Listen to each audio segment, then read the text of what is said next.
Hey guys, it's Naija Presley, and I just am going to share some significant statistics that are located in in New York. So for starters, the most frequently diagnosed cancers or with the highest incidence rates are breast and lung cancer. Breast cancer is 28.4% in New York State, and lung and bronchus for females is 12.4%. The causes of deaths for females are lung and bronchus at the highest with 23.1% of the highest cancer deaths in females, and breast cancer follows second, which switches from incidence to mortality rates with 14.5%. For males, the most frequent diagnoses for cancers is prostate with 25% and the lung and bronchus with 12.3%.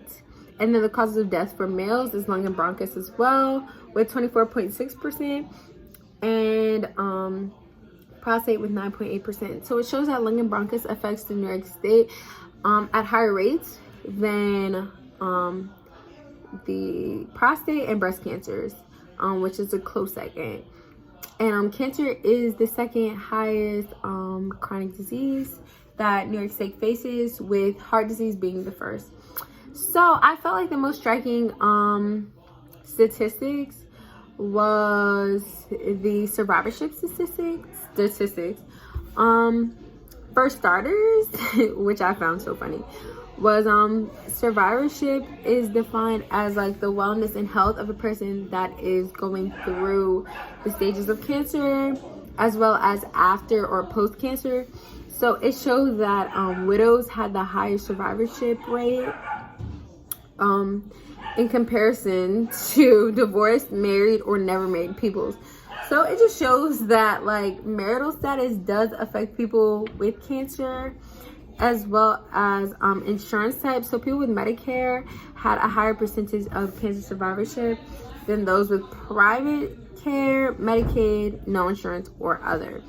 So the lowest was no insurance at all. So it shows that having no insurance does affect someone's survivorship in comparison to those with Medicare, which is highly supported. And then based on income, it does show that people that made from 25,000 to 50,000 had a higher survivorship compared to those who made 50,000 plus that had lower than 25,000. So it does show that that was a weird statistic based on economic status. We do assume that people with the highest amount of economic status would have higher survivorship than those compared to others. But yeah, those were just some shocking statistics that showed in New York State for cancer.